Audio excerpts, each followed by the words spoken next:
Good morning, technically still, right? I'm Clifford Bates. I'm here. My papers today is focusing on the Aristotle and Preserving Regimes, Reexamining and Reevaluating Politics 5's chapters 8 and 9.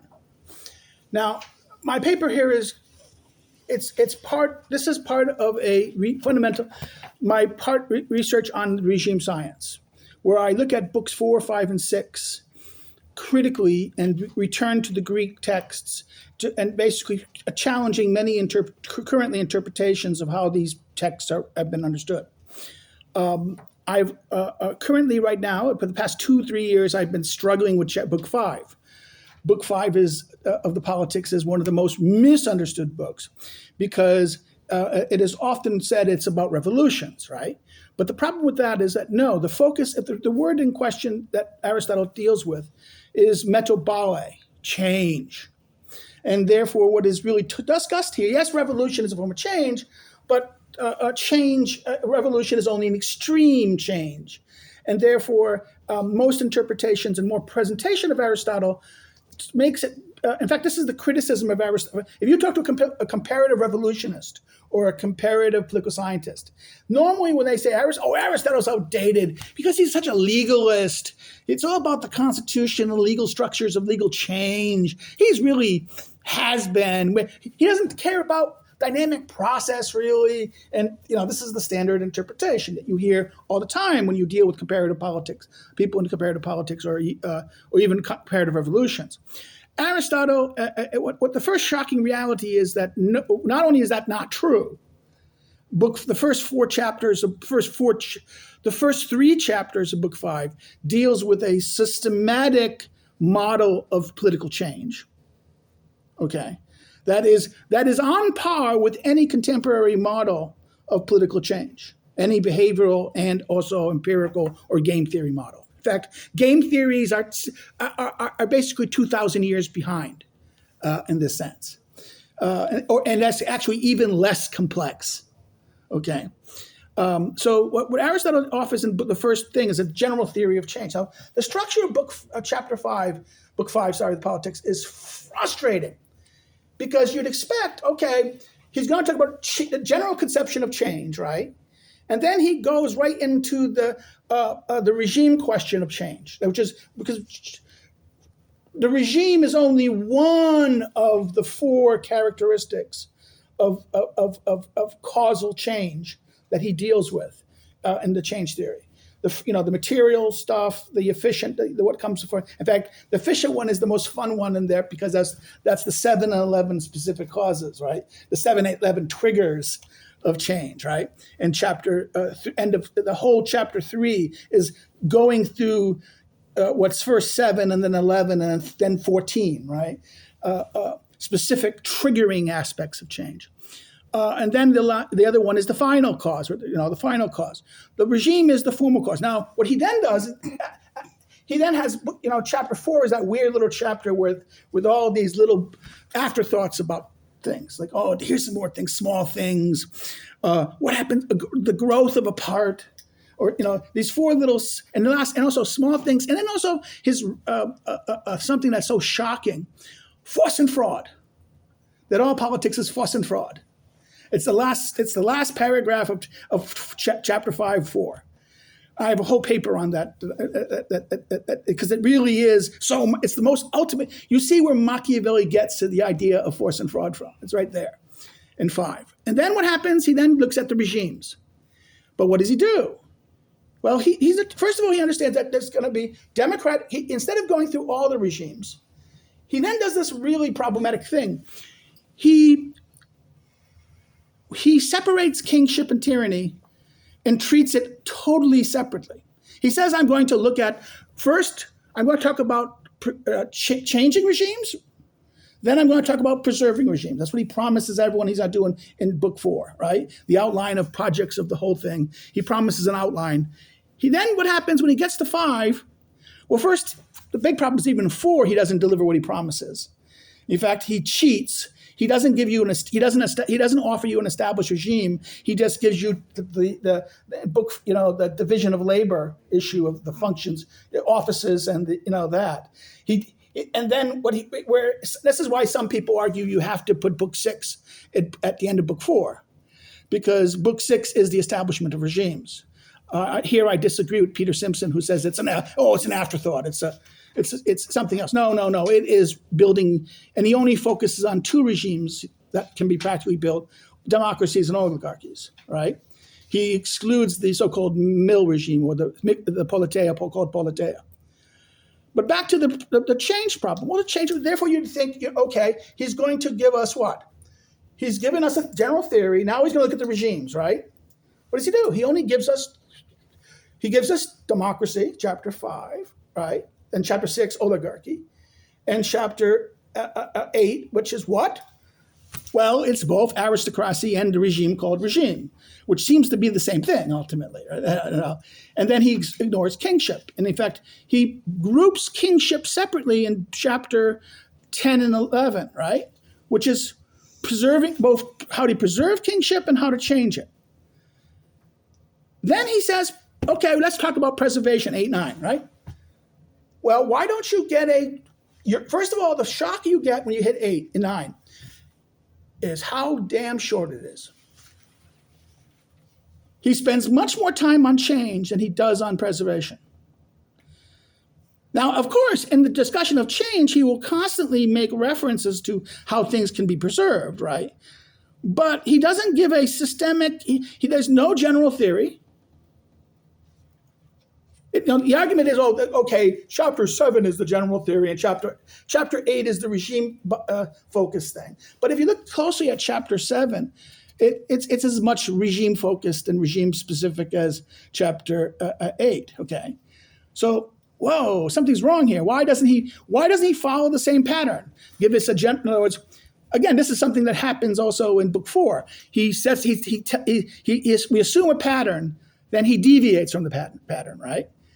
Now, this as anyone as good Straussians know, if you've got a pattern and doesn't do it, okay, the usual assumption is, well, they're just lazy scholars, or this is just notes. Therefore, we can't trust it. And my argument is the opposite: that the fact that they had so many editors involved, preserving it, therefore there is an intentionality behind it. So what is the intentionality? Now, the question of preserving regimes is a very important one. Because why? Because it's more kind of the chapter of preserving regime really focuses on the problems. The problem of the fact that the political entity is a composite structure composed of competing parts. And that these changing parts will change as all things change. In other words, change is inevitable. You can't avoid change. And preservation is a losing game, because you can't really stop the clock.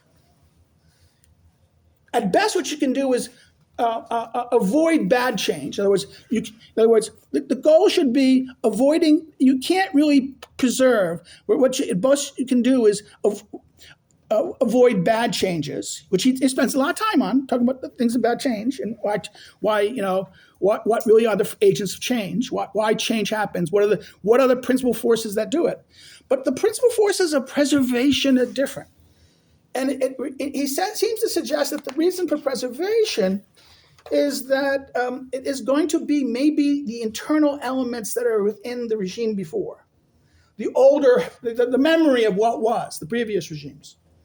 That these remain. In other words, certain institutions, certain things that were old still support. In other words, institutions that you have are basically either help, work for, or work against in regimes, certain regimes. Okay, like education, democratic. They're very interesting. Aristocratic regimes often will produce democratic, egalitarian education systems. Why?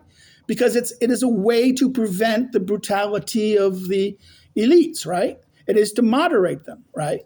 Therefore, therefore, how do you moderate something? It's balancing one direction with the other direction. In other words, and therefore, certain institutions like the judicial branch, right? The judicial branch is an aristocratic institution. If you leave it alone, it will be it'll be anti-democratic and aristocratic. In other words, it will always be. It is a anti-democratic and an aristocratic body that favors the elite.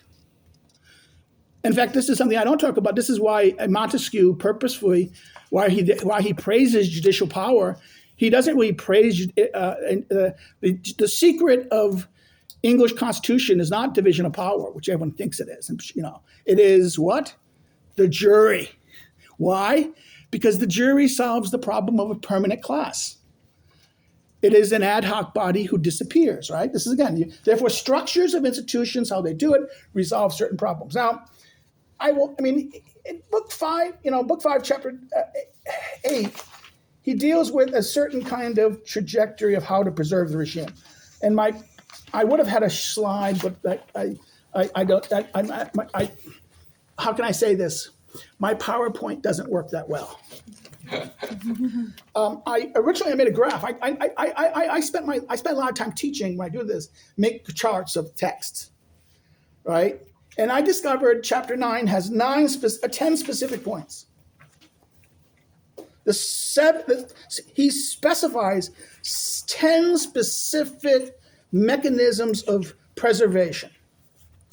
And therefore, he mentions this thing. Therefore, the first one is the first one is at 1307-825, the transgressions against the law. Because one of the big things of change is transgression. So how do you preserve change? Avoid transgressions of law, right? You need to you either avoid it or you what? Do it.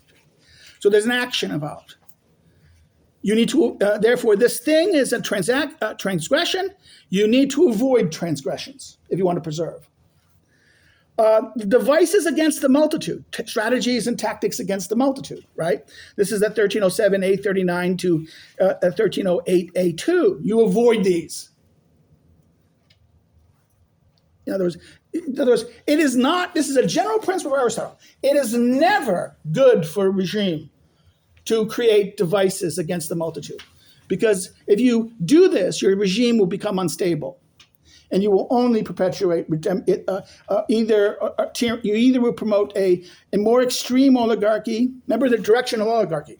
The direction of oligarchy is the ever decreasing control of who's in the plutuma. In democracy, it's the ever increasing, right? It's this two, and the extremes are both tyrannical. Democracy at its most extreme form is tyrannical, and oligarchy in its most extreme form is tyrannical. Because both are without law. Both are merely the will and interest of the rulers at their own prerogative. So therefore, you need to avoid the devices against. In fact, devices against the people are usually the tool of those who wish to be ambitious in order to what? To assist. That's what Machiavelli even says about this, because that Machiavelli makes the argument that in the discourses in Answer to the Prince that this is the strategy that every ambitious tyrant seeks to do. Therefore, reading these chapters of Book 5 of the Politics, you hear Machiavelli all the time. You see the kind of echoes of Machiavelli, both Prince and discourses. The third criteria: treating those outside the ruling part of the given regime well, rendering justice and benefit to outside the regime. Okay, in other words, the plutuma, the ruling part. In other words, treating how you treat those who are not within the ruling part. Do you treat them badly or goodly? No, do this. Treat them well. Because this is the only way you stable the regime. If you're a aristocratic regime, you better treat the multitude properly. And then I'm not going to go through the rest of them. I'm almost out of time. But the rest of them go basically keeping dangerous things far away or making things feared close by. Do it. Guard against rivals among the notables or the elite, because the elites are usually most political things against democracy will be elite problems. Not the multitude is a rare problem. It can happen because of a demographic change or changes of change of who the people are can create a different people, and therefore this creates factions and divisions. But the real problem in democratic and political institutions are always the elites. Next, on rules on account of assemblies regarding how the assemblies behave. Avoid them. Don't allow assemblies to run on and do what they want. runaway assemblies or congresses are a bad thing. Hence why the founding fathers made the Congress in a swamp. The creation of air conditioner destroyed our regime.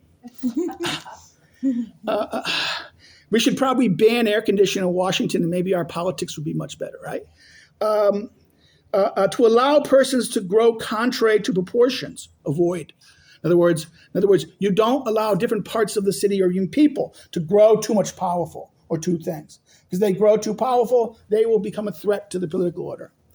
Another thing is subversion on account of their private lives. In other words, the small things, sex scandals and things like this. Avoid these. Avoid letting the private world. I mean, our culture is actually it's almost a testimony of what not to do if you want stable a political system.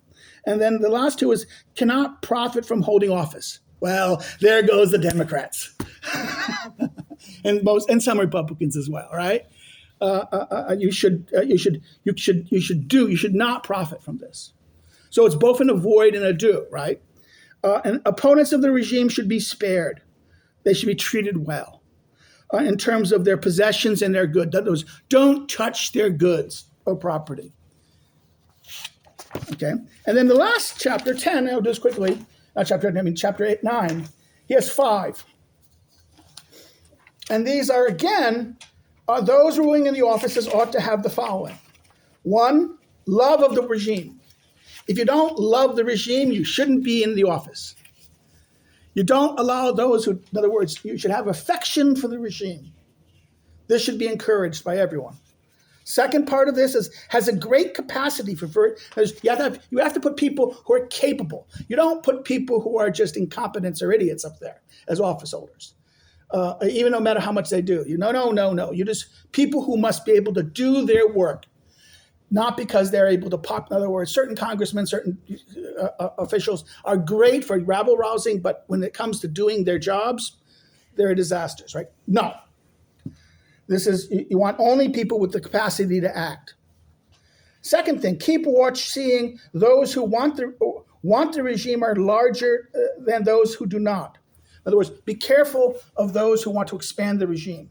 In other words, you have to make sure there's more people in the country that want the regime than don't want it.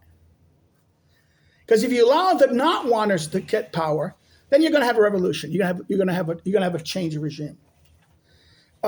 Next thing, neglecting the the middle. In other words, destruction. Now, most people read this as middle class. It's not about that. It's about wealth, making sure that you don't have in chapter 11 of Politics 4, he talks about the dangers of the rich and poor. The vices of the very rich and the very poor are both destructive to the regime. If you have a regime full of poor people, it will be as vicious as the regime of very rich people.